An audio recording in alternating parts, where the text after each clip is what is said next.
What up? This is Rama Screen covering movies, TV, and entertainment, and here's my review of Netflix new series, The Midnight Club.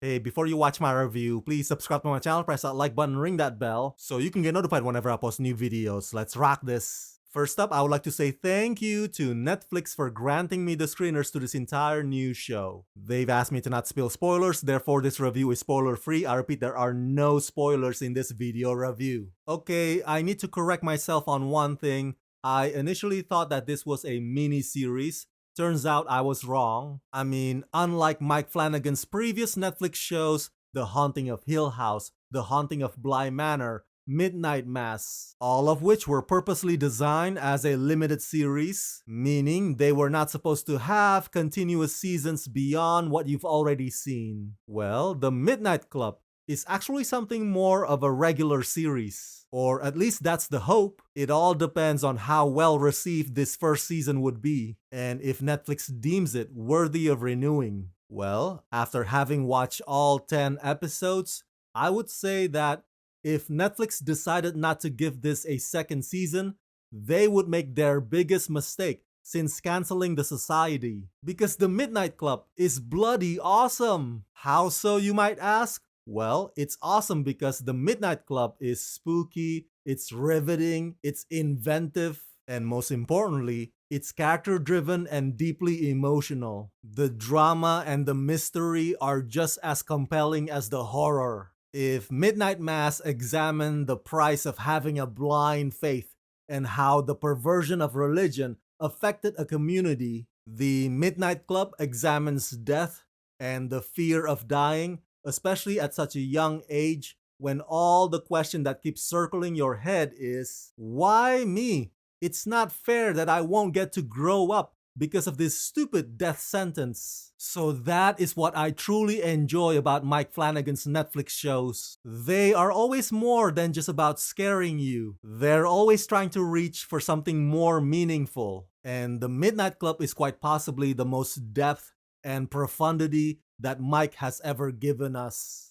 Based on the work of Christopher Pike, created by Mike Flanagan and Leah Fong, in The Midnight Club, at a hospice with a mysterious history, the 8 members of the Midnight Club meet each night at midnight to tell sinister stories and to look for signs of the supernatural from the beyond.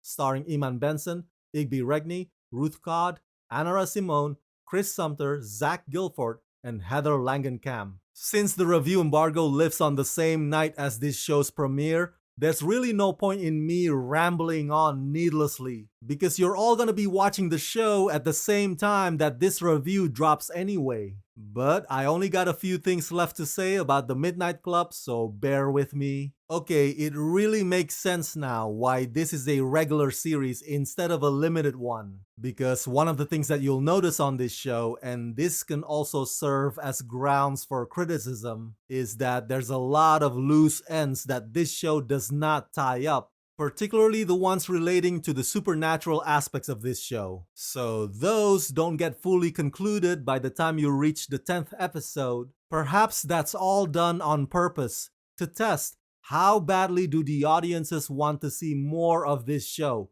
And I, for one, am in that camp.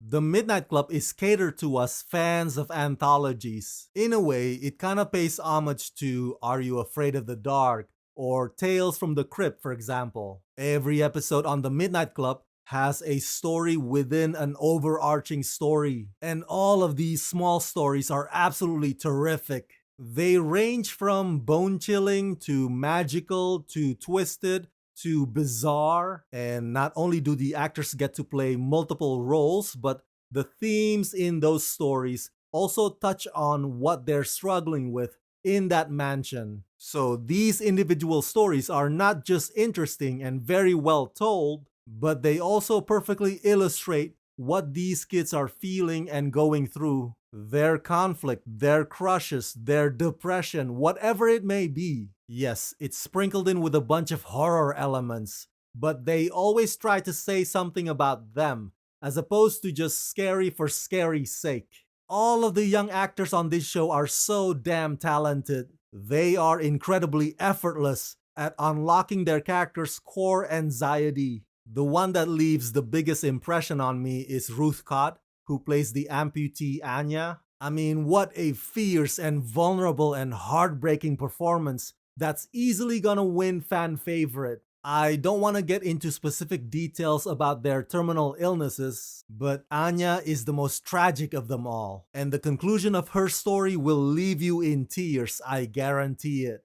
I can go on and on and on about how the house is like an unsung supporting character. The place is like a maze and full of its own secrets. And Mike Flanagan fabulously treats it like a playground for when the story has to go classic or noir or a different era. The production design teams on all of Mike Flanagan's Netflix shows have always been amazing, but here with this one, they've really outdone themselves. So yeah, I really like The Midnight Club, and I hope you'll like it just as much as I do, so we can anticipate more of it. Either way, once again, Mike Flanagan proves that he is an excellent horror storyteller and one of the best in the business today.